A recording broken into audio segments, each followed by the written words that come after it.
Olá, bom dia a todos. O meu nome é Ana Matias, eu sou bióloga marinha, trabalho na Ciena, que é uma ONG portuguesa de conservação marinha, e fui convidada e aceitei com muito gosto estar aqui hoje a conduzir estas palestras, estas 2 da manhã, nomeadamente sobre nuclear.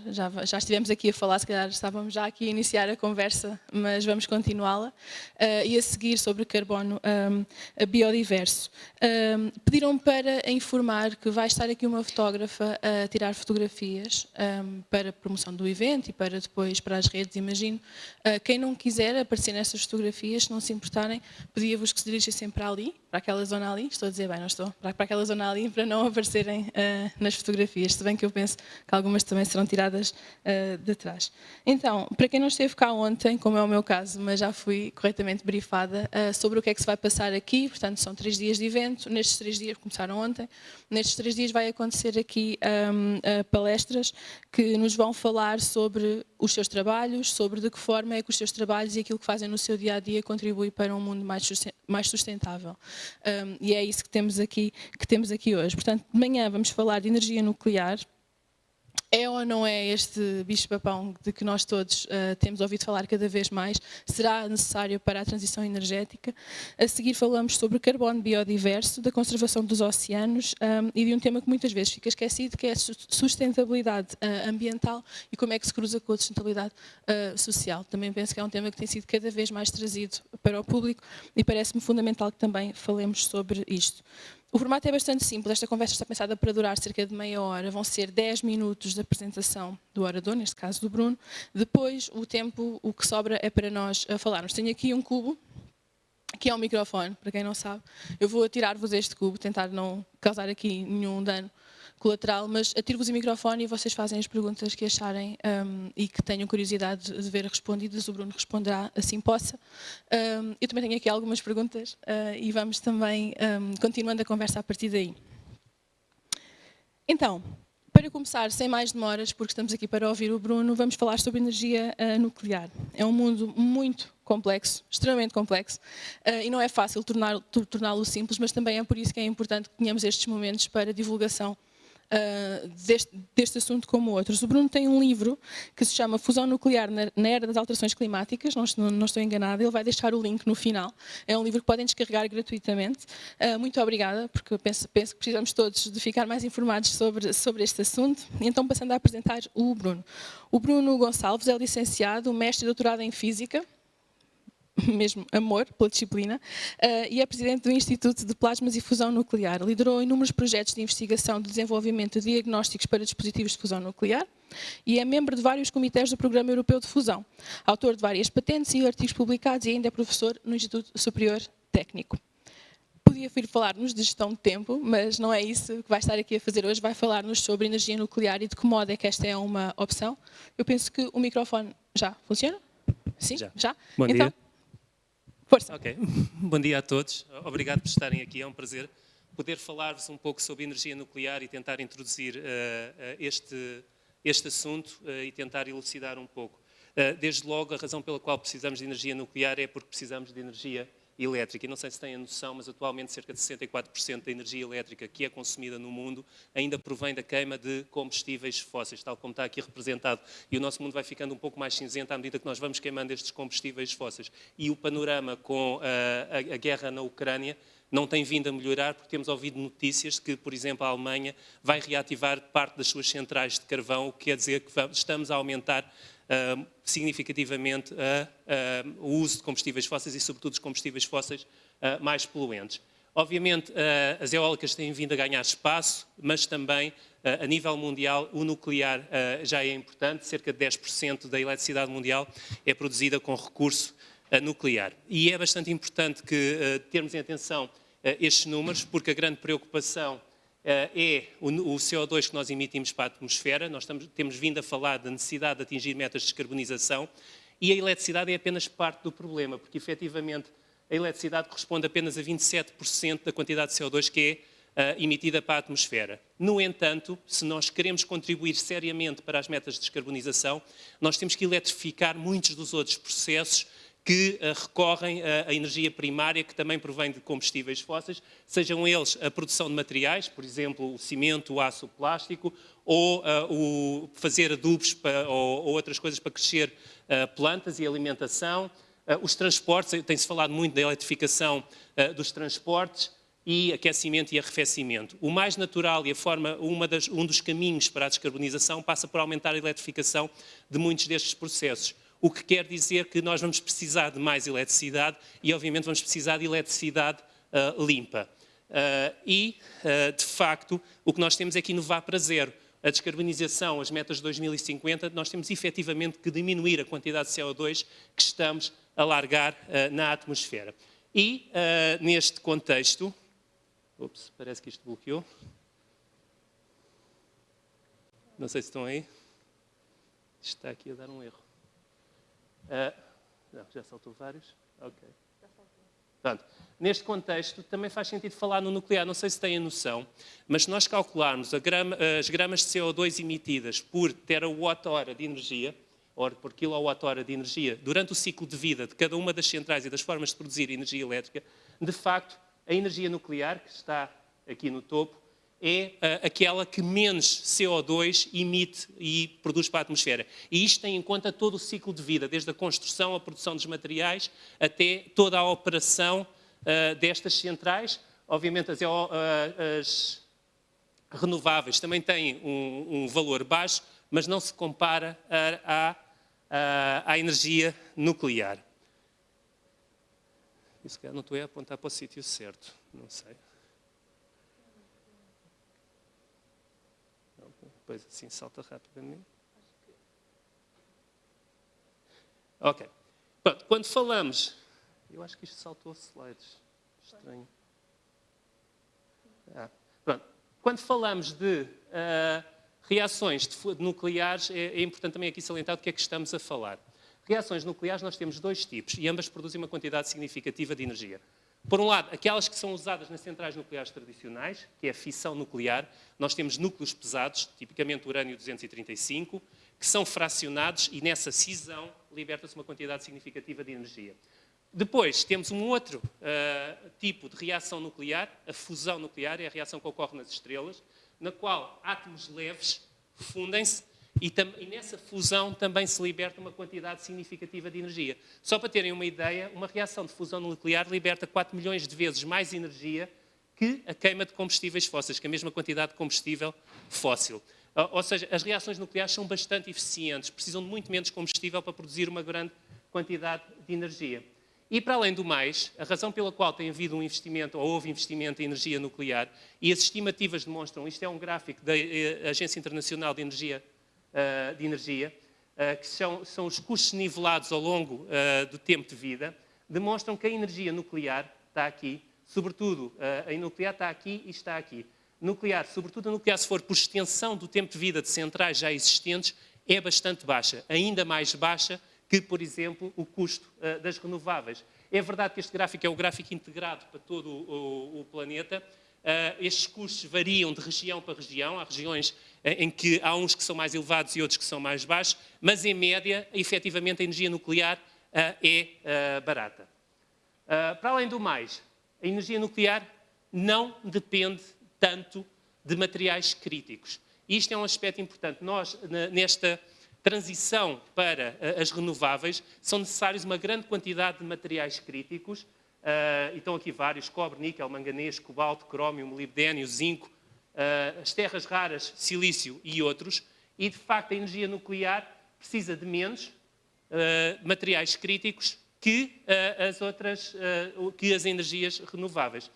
Só para terem uma ideia, nós temos tendência a pensar que as energias renováveis são completamente limpas. No entanto, grande parte dos materiais críticos, grande parte das terras raras, 98% das terras raras produzidas no mundo vêm da China, desta zona, em Bayan-Obo, na China, e esta zona, toda a exploração mineira que é feita lá, tem um forte impacto ambiental. Isto aqui não sei se vocês conseguem perceber, isto é uma cidade, isto são as bacias de rejeitados desta exploração, e temos aqui as minas a céu aberto.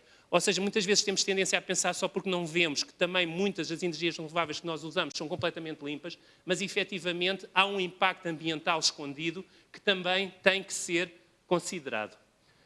E depois há a percepção de segurança. Obviamente, toda a gente concorda que a energia eólica é segura. É muito difícil, se calhar, refutar isto.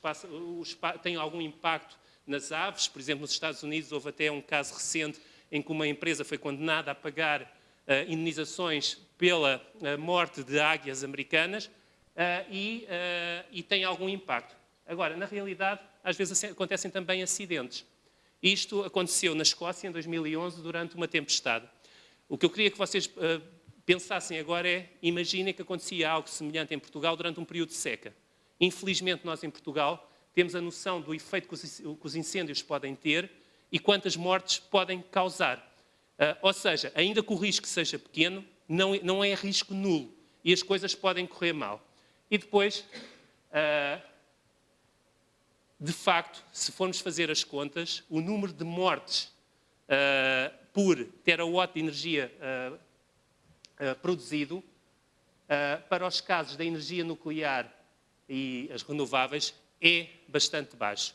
E notem que mesmo aqui, neste gráfico, está contabilizado as mortes associadas a Chernobyl, que na realidade o número de mortes associadas diretamente à radiação foram 37 pessoas, mas as estimativas, houve vários estudos iniciais apontavam, se forem para a Greenpeace os números são astronómicos, se olharem para números da ONU são da ordem dos 4.000 e houve estudos posteriores também da ONU que dizem que os números são inferiores, mas aqui está contabilizado o valor máximo, de 4.000 mais os 37 diretos. E tem Fukushima. Fukushima tem acreditado 537 mortos. Nenhum deles, e chama a atenção, está acreditado como morto por efeito de radiação. Todas as mortes resultaram do processo de evacuação. Doentes que foram abandonados em hospitais, stress pós-traumático, suicídios. Há uma pessoa que também suscita algumas dúvidas, que morreu de cancro do pulmão, mas era fumador e há dúvida se foi por efeito da radiação ou pelo facto de ser fumador. No entanto, mesmo tendo em conta isso, as mortes estão contabilizadas aqui, mais os resultados eventuais de acidentes, de trabalho, de construção, de processamento do combustível. Ou seja, mesmo do ponto de vista de acidentes, a energia nuclear é segura e de mortes associadas. Eu só gostaria de lembrar que o maior número de mortes associadas à produção de energia elétrica foi em 1975 na China, uma barragem que rompeu e o número de mortes excedeu os 125 mil de uma vez. Chernobyl, Fukushima não atingiu estes números nem de perto. E depois, bom, e se nos esquecemos de regar as eólicas? Isto é uma brincadeira, eu estou a tentar ser sério, mas o que é um facto é que quando elas estão no fim de vida, fazer aterros e guardar estes materiais que duram também muito tempo é problemático. Já há algum investimento e empresas que já vão começando a tentar introduzir estes materiais na economia circular, em tentar reaproveitar, mas efetivamente isto que estão a ver aqui é um aterro e não sei se têm noção, peço desculpa, está ali um trator, só para terem uma noção da dimensão deste aterro. Há um outro aspecto, que é o número de resíduos. Vamos comparar estes resíduos com os resíduos da produção de energia nuclear. Se eu quisesse produzir energia nuclear para uma pessoa, toda a eletricidade consumida por uma pessoa ao longo do seu tempo de vida, os resíduos resultantes caberiam numa lata. Isto é os resíduos resultantes de toda a eletricidade de uma vida de uma pessoa, com menos CO2, com menos materiais críticos, ou seja, é bastante eficiente. Porquê? Isto tem a ver com a densidade de energia e tem a ver com aquela quantidade de energia que é libertada com menos combustível. Efetivamente, uma pellet de urânio, que tem estes 2,5 centímetros de altura, produz tanta energia como queimando 481 metros cúbicos de gás natural, ou 545 litros de petróleo, ou 1 tonelada de carvão. É quão eficiente a fissão nuclear é em termos de produção de energia. É por isto que também na Europa a nuclear ganhou alguma expressão, sobretudo na França, em que 75% da eletricidade provém de energia nuclear, mas na Europa como um todo, cerca de 26,2% da energia é nuclear. Novamente, a eólica tem vindo a ganhar expressão, mas ainda dependemos, cerca de 43%, dos combustíveis fósseis. e continua a ser um problema. Eu não vos falei, quando referi os acidentes, mas há um número também interessante. A Alemanha, no pós-Fukushima, decidiu abandonar a energia nuclear. E abandonou a energia nuclear, passou a queimar carvão e a gás natural. Há estudos que indicam que o número de mortes adicionais resultantes da poluição, só dessa transição do nuclear para o carvão, estima-se em cerca de 1.100 mortes por ano na Alemanha. Só resultantes da poluição e pelo abandono do nuclear. Outros estudos indicam que, se nós formos fazer os cálculos com base na introdução do nuclear, com a redução das centrais usando combustíveis fósseis, que o nuclear já preveniu cerca de 2 milhões de mortes prematuras desde 1971. Creio que o artigo refere 1971. Ou seja, o nuclear também tem vantagens do ponto de vista de prevenção de mortes prematuras, porque está a ocupar o nicho dos combustíveis fósseis. Pronto, como eu disse, na França, cerca de 65% provém, e temos países no mundo que estão a ter um forte boom nuclear.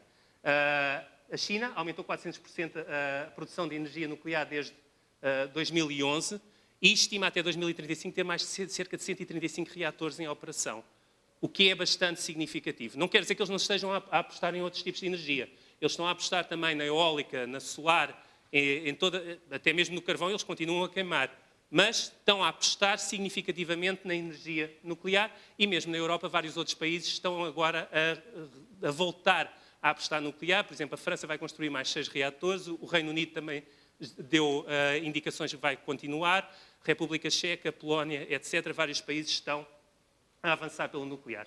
O que é um facto é que o nuclear e as centrais nucleares têm vindo a ser cada vez mais eficientes, têm vindo a ser cada vez mais limpas. Acidentes como aconteceram em Fukushima, que era um reator de geração 2 e que ainda por cima era um reator que era usado para a produção de combustível para armas nucleares, nem tinha parede de contenção, que também foi parte do problema, já não existem, creio que existe um ainda em operação na Rússia. Atualmente, grande parte dos reatores em operação são de geração 3, muito mais seguros. O problema que ocorreu em Fukushima, que resultou não de uma explosão nuclear, resultou de acumulação de hidrogênio, que levou a uma explosão e que rebentou com as paredes de contenção onde estava o reator e que teria sido evitado se as centrais de Fukushima já tivessem instalado uma válvula que os países da OCDE já tinham instalado para a libertação do hidrogênio e que agora, obviamente, todos os reatores já têm no pós-Fukushima. Obviamente, Fukushima também teve um outro problema adicional, é que os geradores que faziam funcionar os sistemas de segurança estavam abaixo do nível do mar e foram inundados pelo tsunami, mas, efetivamente, os novos reatores são mais seguros, têm sistemas passivos de segurança e resolveram os problemas que foram, entretanto, identificados como sendo problemas que poderiam levar a acidentes nucleares. E o futuro também é a nova geração de reatores que tem vindo a ser desenvolvido, quer sejam os reatores de estório, os reatores modulares, os pequenos reatores modulares que também se tem vindo a falar, reatores mais eficientes, os fast breeders. Tem havido uma investigação significativa no sentido de produzir melhor, com menos resíduos, conseguir reutilizar os resíduos e no sentido de reduzir a probabilidade de acontecer qualquer tipo de incidente nuclear. Mas o futuro, e aqui, passa pela fusão nuclear. O que pode ser necessário é, até que a fusão nuclear esteja presente, pode ser necessário esta transição para cumprir as metas de descarbonização até 2050. Na fusão nuclear, o nosso objetivo é usar combustíveis bastante abundantes, o deutério.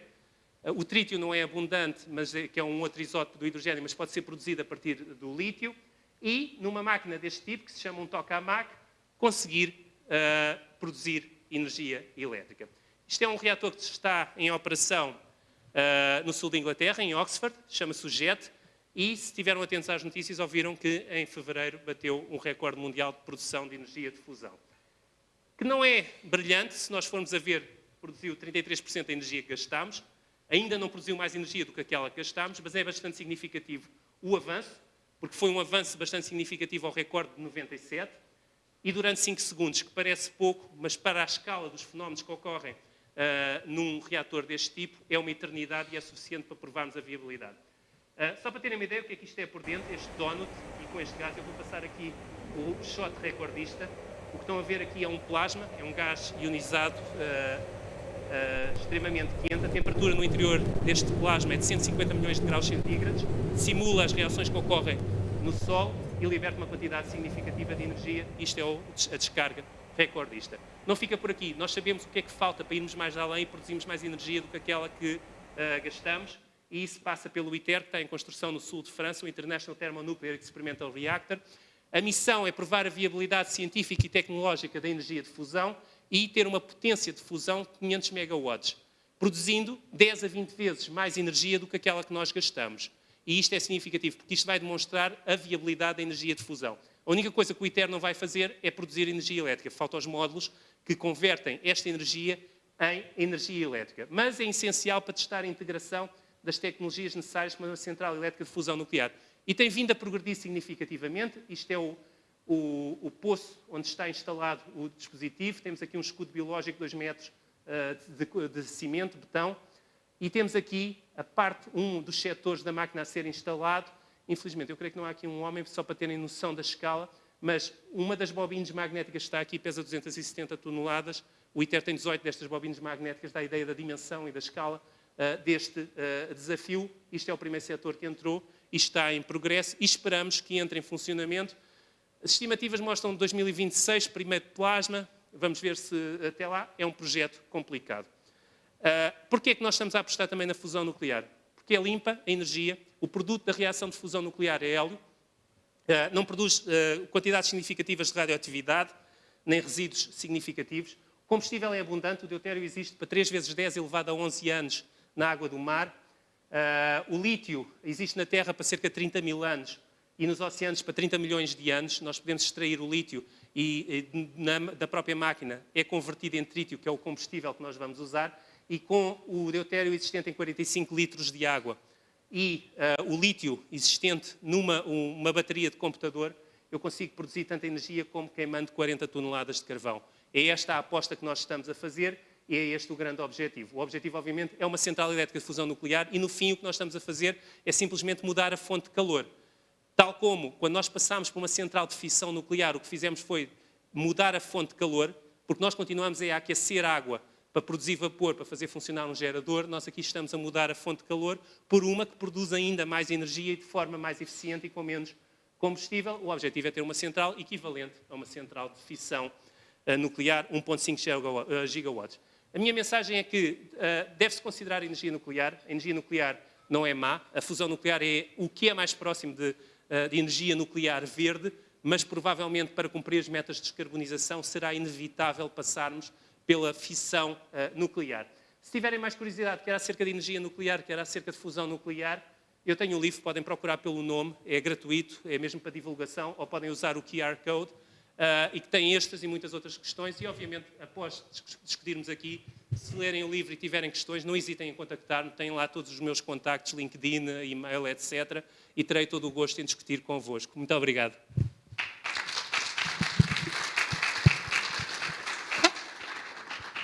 Muito obrigada, Bruno. Vamos passar rapidamente para as perguntas. Eu, se calhar, começo com uma minha, para poderem também ficar a pensar no que é que querem perguntar. Eu repito que podem só levantar a mão e eu consigo ver-vos e atiro-vos este cubo de uma forma suave.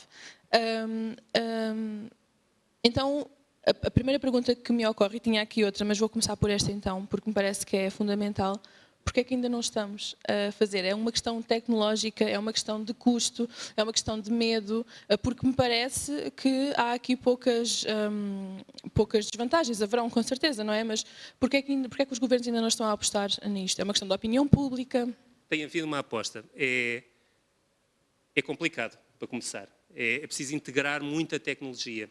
É preciso alguns saltos tecnológicos. Só para dar um exemplo, o exemplo que eu dei das bobinas magnéticas, que nós vimos ali parte junto com o setor, são supercondutores de alta temperatura. Foi preciso uma evolução nos supercondutores de alta temperatura para chegarmos a uma máquina desta dimensão. E agora que estamos a construir esta, estamos a falar, aliás, de baixa temperatura, os supercondutores que estão a ser usados aqui. E agora que estamos a construir o ITER, por exemplo, há uma nova revolução, que é os supercondutores de alta temperatura, que provavelmente vão permitir que máquinas do futuro sejam ainda mais reduzidas. Para além disso, há uma desvantagem, é que o plasma é quente, é difícil de controlar, Por um lado é preciso percebermos a física de plasmas, por outro lado é preciso desenvolver materiais que estejam em contacto.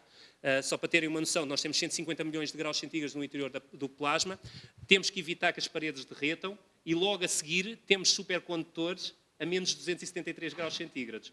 Ou seja, temos ali naquele espaço todo, vamos dos milhões de graus centígrados a temperaturas negativas. E isto requer desenvolvimento, obviamente vai funcionar, mas requer muito desenvolvimento. Pois, obviamente, é preciso investimento.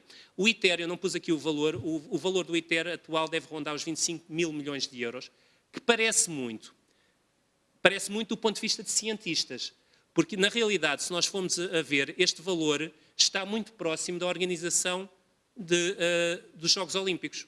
Uma organização dos Jogos Olímpicos custa tanto quase como 2 ITERs, qualquer que seja o país. Jogos Olímpicos, quer sejam de verão, quer sejam de inverno. Eu convido-vos a verem o custo dos Jogos Olímpicos na internet, conseguem encontrar os custos. Vão ver que nos últimos anos os mais baratos foram os do Brasil, no Rio de Janeiro, e mesmo assim quase que daria para construir 2 ITERs. Um seguramente. Ou seja, parece muito dinheiro para a ciência. Não é tanto dinheiro quando nós pensamos, primeiro, na promessa, que é a produção de energia elétrica de forma bastante limpa e em grandes quantidades e barata, que eu não referi, mas o objetivo é que tenha um custo comparável, pelo menos à energia nuclear, ou seja, para ser competitiva, e temos que chegar lá. E é preciso, obviamente, muito conhecimento. Isto envolve muita engenharia, quase todos os ramos de engenharia estão envolvidos para construir uma máquina deste tipo, e há conhecimento significativo que tem que ser acumulado ao longo do tempo. Temos feito todos os esforços. Se nós formos ver a evolução, por exemplo, em termos de potência das máquinas e o que tem sido feito ao nível da fusão, nós vamos ver que o crescimento da fusão é muito mais rápido que a Moore's Law, que foi seguida pelos processadores, por exemplo, para os computadores, e que é usada muitas vezes para ilustrar desenvolvimento tecnológico. O único problema aqui é que pequeno não funciona. Nós temos mesmo que ir grande ou, eventualmente agora, começar a compactar com outras tecnologias que permitam fazer máquinas mais pequenas. Ou seja, é o tempo que dura com o investimento que temos e que precisamos também de ter pessoas. E nem sempre é pessoas. Há novas competências que tiveram que ser desenvolvidas. As empresas também não sabem trabalhar. Parte dos problemas que tem-se demonstrado no ITER é que as empresas estão a desenvolver novas competências para trabalhar aqui. Só para os supercondutores de alta temperatura, por exemplo, foi construída uma fábrica integral na China, porque foi preciso uma fábrica para produzir 80 mil quilómetros de supercondutor. São 80 mil quilómetros, aquelas bobinas todas são feitas com 80 mil quilómetros de filamento. Não existia capacidade industrial para o fazer. Pronto, estamos a desenvolver. Ao mesmo tempo que nós estamos a construir o ITER, já iniciámos, se estiveram atentos, também houve notícias sobre o início da fase de desenho conceptual do reator de demonstração. Ou seja, nós em paralelo estamos a conseguir avançar no desenho das coisas que sabemos e à espera de resultados do ITER para coisas onde temos algumas dúvidas. Ou seja, tudo isto está a ir em paralelo. A par, por exemplo, também para desenvolver novos materiais, está a ser construída em Granada uma infraestrutura que se chama o IFMIF-DONES para qualificar materiais para os futuros reatores. E tudo isto está a convergir. E também tem-se vindo a ver muito investimento privado em outras tecnologias, em outros conceitos. E eu tenho dito, com tanta gente neste momento a pensar no problema de vários ângulos diferentes e com várias alternativas diferentes, vão certamente surgir grandes inovações que podem até vir a acelerar este desenvolvimento. Por exemplo, o MIT está a construir uma máquina muito mais compacta porque já está a construí-la com supercondutores de alta temperatura. E isso é um desenvolvimento significativo, mas só foi possível porque eles começaram a fazer estudos para desenvolver parte das bobinas para o ITER. Obrigada. Temos questões no público. Alguém tem alguma... Ok. Ainda estima tão longe. Como é que eu vou fazer isto? Deixem-me ver.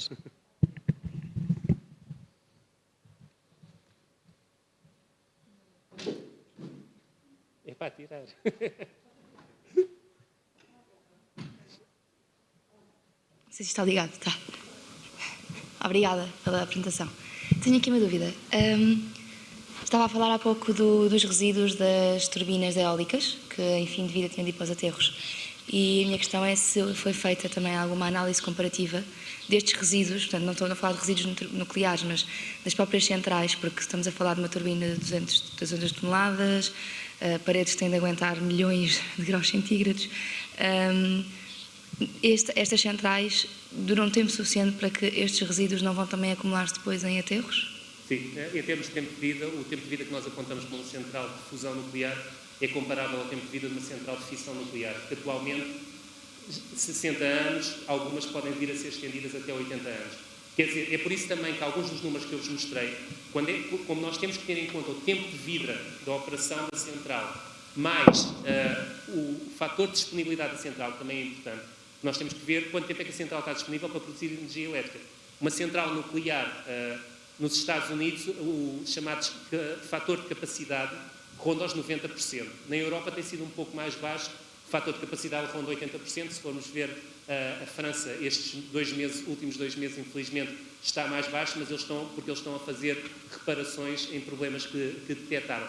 Mas se nós tivermos em conta o tempo de vida, quantidade de eletricidade produzida, tendo em conta o fator de disponibilidade, de capacidade destas centrais, efetivamente são bastante competitivas. A fusão nuclear tem como objetivo ser similar a uma central de fissão nuclear. E a quantidade de resíduos que vai produzir, primeiro, do ponto de vista de materiais e materiais críticos, não se espera que seja diferente de uma central de fissão nuclear. Tem betão, etc. Tem alguns materiais um pouco mais exóticos, mas não terá muitas terras raras, por exemplo.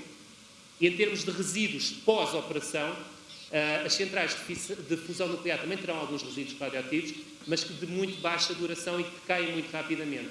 Ou seja, mesmo que seja necessário armazená-los, pode até, provavelmente, grande parte desse armazenamento será deixar a central durante algum tempo para caírem e depois o processamento posterior será muito rápido e poderia ir eventualmente para aterro ou simplesmente reaproveitamento. Estamos a falar sobretudo de metais.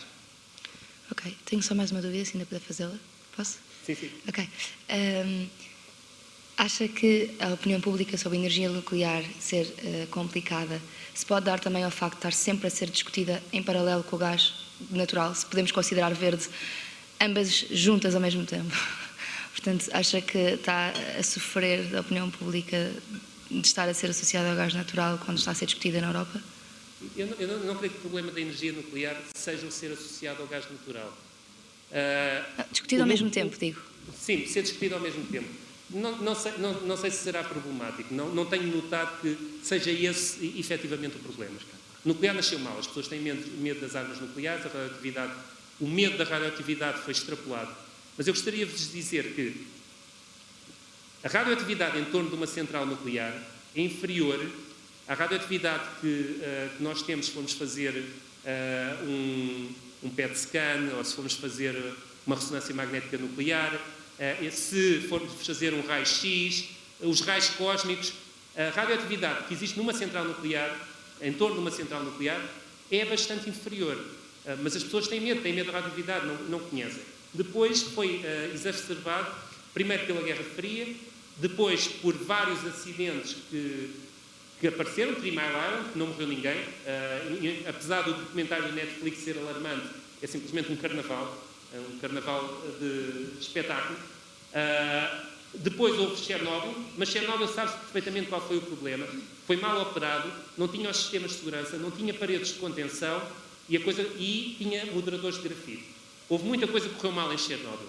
E, obviamente, morreram pessoas, houve libertação de radioatividade e é o que as pessoas ouvem. Radioatividade, nuvem radioativa por todo o mundo.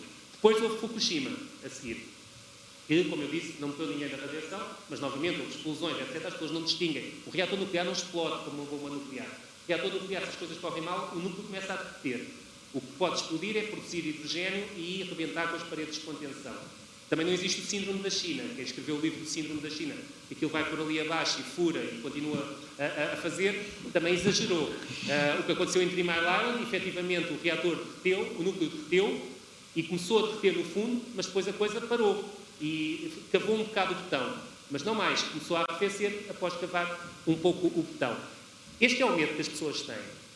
Mas depois, o que as pessoas não veem é o que está por trás. Nós em Portugal usamos energia nuclear. Nós, em Portugal, 10% da energia elétrica é importada. Nós só não vemos que é energia nuclear porque a nossa fronteira energética, que engloba a Península Ibérica, tem 7,4 gigawatts de energia nuclear e parte dela, efetivamente, está ao nosso serviço. A minha fatura do segundo trimestre, aqui não pus porque não dava tempo, a minha fatura, a última que eu reparei, foi do segundo trimestre do ano passado. Dizia 2,6% nuclear. Se vocês olharem para as vossas faturas elétricas, não sei se todas, mas pelo menos a minha, diz lá qual é a distribuição da energia que nós consumimos. Ou seja, nós também consumimos energia nuclear. E isso tem vindo, tem ajuda a colmatar as falhas quando, por exemplo, as eólicas não funcionam ou a solar não funciona. Pronto, eu acho que o problema é a percepção do público acerca da energia nuclear. Nós temos que comunicar melhor, que é o que eu tenho vindo a tentar fazer, é explicar que a energia nuclear tem estes problemas, mas nós sabemos onde estão os problemas. Depois há os problemas dos resíduos. E os resíduos, efetivamente, têm que ser armazenados e têm que ser tratados, mas a quantidade de resíduos, apenas 3% da central é que, no fim, tem resíduos radioativos com intensidade elevada. Mas nós também sabemos como os armazenar. Também sabemos como é que os armazenamos de forma segura. Depois temos guerras, como a Ucrânia, que vem pôr novamente à baila e se atacarmos uma central. Efetivamente, uma central nuclear está programada, é dos sítios que está mais seguros do mundo do ponto de vista de terremotos. Há estudos sobre empates de aviões em centrais nucleares. Podemos atirar um Boeing carregado contra uma central nuclear e, em princípio, a parede de contenção aguenta com o embate. Há vários artigos científicos publicados. Obviamente, ninguém se lembrou, até porque está protegido pela Convenção de Genebra, e se bombardearmos uma central nuclear. E aí a coisa pode, efetivamente, correr mal. Mas aqui há outro aspecto. Tanto está protegido, no mesmo artigo da Convenção de Genebra, que é um anexo, onde está protegida a central nuclear, também está protegido ataques a uma barragem. Por uma razão muito simples. Um ataque a uma barragem, no imediato, pode ser tão ou mais destrutivo que um ataque a uma central nuclear. Uma barragem que rebente, que tenha populações para lá da barragem, pode ser mortífero. E, como eu vos dei o exemplo da China, foram mais de 125 mil mortos. Ou seja, é a percepção que nós temos. O nuclear mete medo. E a discussão com o gás. Bom, as pessoas ouvem o gás, pronto, o gás é fácil, nós conhecemos gás em casa, abrimos a torneira, fechamos a torneira, o gás funciona, aquece a água. Pronto, é uma coisa que nós conhecemos e que não temos medo. Às vezes até explode. Sim, a pergunta era mas mais... pronto, mas não tem assim tanto impacto. Mas eu não acho que levar as duas coisas em conjunto seja problemático. O que se tem que dizer é, o nuclear pode ser mais barato, o nuclear não produz tanto CO2 e o nuclear pode ser uma alternativa. Agora, após o início da guerra, por exemplo, a Bélgica decidiu estender a vida de duas das suas centrais. E está-se a repensar o nuclear. Vamos ver o que é que acontece. Mas o que é preciso é ir informando as pessoas. Obrigada. Obrigada. Temos outra questão? Aqui. Temos. Sim, acho que... Sim, boa. tem que se posicionar para defender o microfone. Boa, boa. Bom dia. A minha pergunta é a seguinte. No caso português, quantas centrais seriam necessárias para suprir as necessidades energéticas do país? Quanto é que elas custam? E se é mito urbano ou não de que, de facto, temos matéria-prima para a operação dessas centrais? Bom, eu vou começar pelo mito urbano. Não é mito urbano. Nós temos urânio. As estimativas, se procurarem na net, encontram pelo menos uma tese sobre uma tese que eu creio que é da Universidade da Beira Interior, sobre a existência do urânio em Portugal e onde é que estão os veios, etc. Existe quantidade suficiente. Eu já não sei referenciar qual foi o estudo. Há uns anos eu li um estudo que dizia que nós tínhamos urânio para operar uma central nuclear durante 20 anos. Obviamente não é só ter o urânio. Temos o urânio, depois temos que processar o urânio, enriquecer porque o urânio, quando é extraído, é cerca de 0,7%, o urânio 235, a maior parte é o urânio 238, para uma central nuclear nós temos que enriquecer até cerca de 3 a 5%. E é preciso também ter essa capacidade. Mas, efetivamente, nós temos o urânio. Uma central em Portugal, não é claro que faça sentido construir uma central grande em Portugal. Nós estamos a falar, e por acaso houve um estudo feito pelo António Vidigal da EDP, ele publicou no LinkedIn, recentemente fez uma simulação, tendo em conta os fatores de capacidade e as intermitências da nossa rede, se uma central poderia ser viável. E a única razão pela qual uma central de 1 gigawatt poderia não ser viável, obviamente é preciso refazer as contas, verificar esses estudos, era porque não estaria disponível ou não seria preciso 90% do tempo. Uma central nuclear é extremamente económica se estiver a funcionar no máximo da sua capacidade. Não é impossível que ela baixe e aumente a sua potência, tudo isso é possível, simplesmente é menos económico. E, tendo em conta a disponibilidade, podia não fazer sentido. A alternativa, e aí talvez fizesse sentido, é se os reatores modulares pequenos tiverem o boom que se está à espera até 2030, e aí estamos a falar de centrais de cerca de 300 megawatts ou potências inferiores, aí poderá fazer sentido considerarmos ter centrais de pequenos reatores modulares. Outra coisa que podia fazer sentido é partilhar esta capacidade com a Espanha. Ou investir primeiro, porque a Espanha já tem a capacidade para construir as centrais, ou seja, eles têm o conhecimento, investir partilhado com a Espanha, uma vez que estamos no mercado ibérico. Ou seja, o nuclear eu acho que é uma solução. O nuclear de centrais grandes era preciso ver e fazer as contas, se é económico e se vale a pena. Certamente seria económico se nós considerássemos uma estratégia conjunta com o nosso país vizinho. Outra questão? Alguma outra? Obrigada. Muito obrigado. Muitos parabéns pela sua apresentação, parabéns pela coragem de ter vindo cá, parabéns à Catarina por ter convidado. Isto é uma plateia muito jovem, portanto eu diria que nos anos 70, se tivéssemos esta palestra, que não sairia daqui inteiro. Não saía daqui inteiro, de certeza. Ovos e tomates, pelo menos era certo. Portanto, andámos 70 anos à vontade, que sabíamos que o nuclear era bom, mas era impossível trazer o nuclear para um evento destes. Não é? Trouxe evidência científica, o que lhe dou os parabéns, claro, é professor universitário. A única coisa que lhe pergunto é que lobbies andaram estes anos todos a esconder o nuclear e que medo que nos puseram, que há 40 anos eu andava com o crachá do nuclear não obrigado, e pronto, andávamos todos. Tinha um tio que me chamava Parvo, tinha tirado doutoramento em Física na Universidade de Coimbra sobre isto, e dizia que isto era a única coisa que resultava.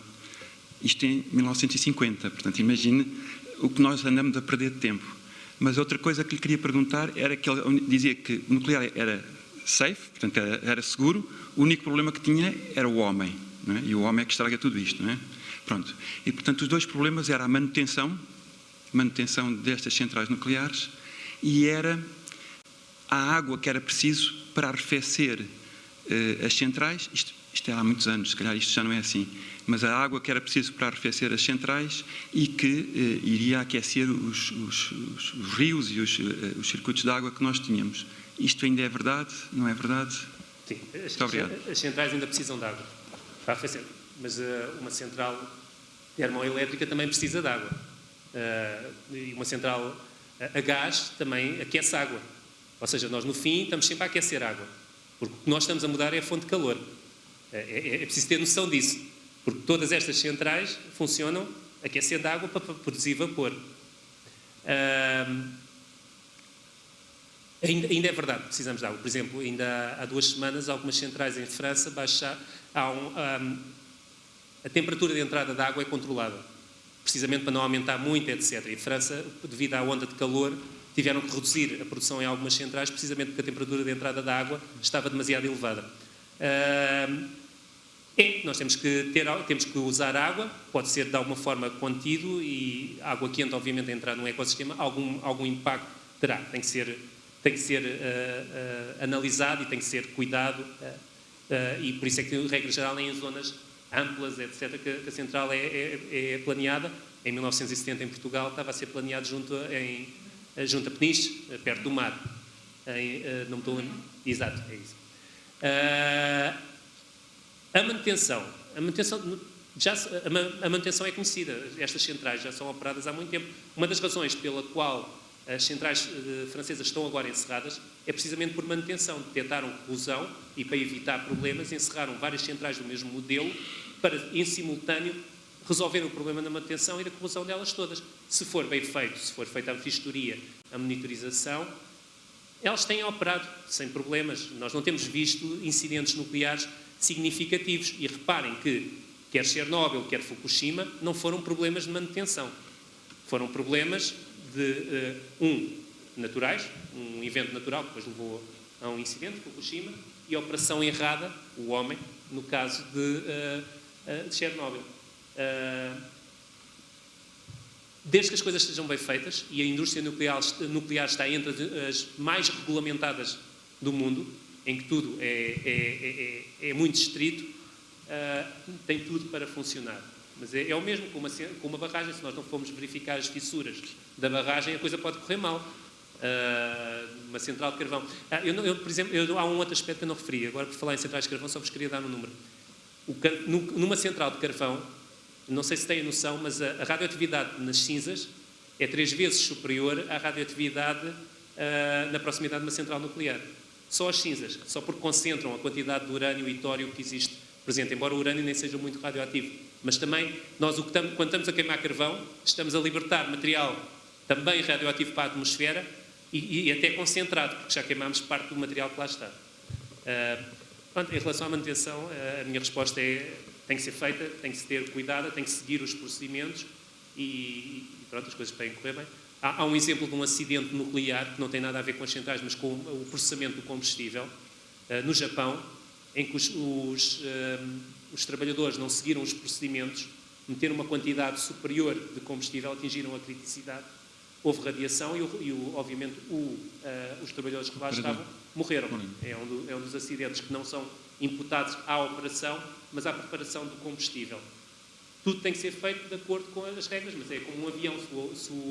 Se ao entrarmos no avião o piloto se esquece de baixar os flaps ou de verificar se o motor está a funcionar, a coisa corre mal.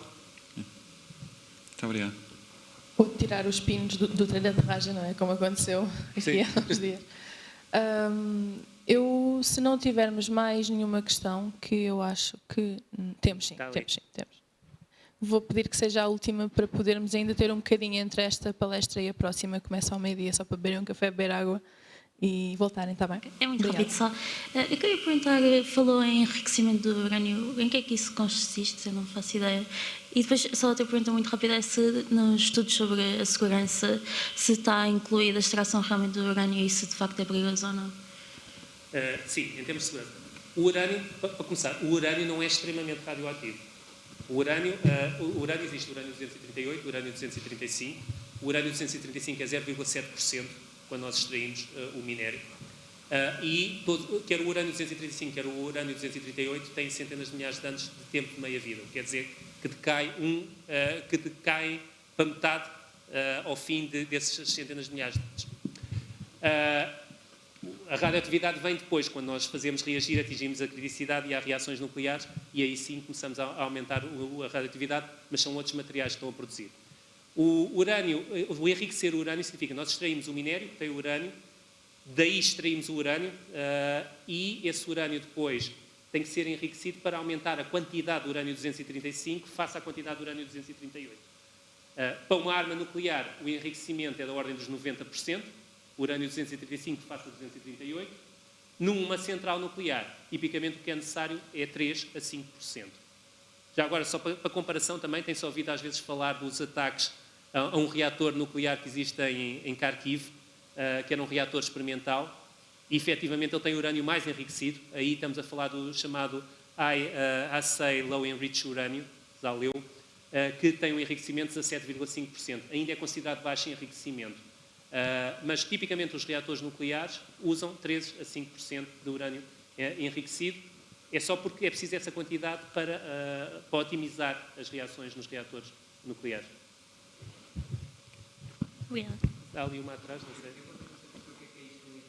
Pois, eu tenho. É aumentar a quantidade de urânio 235.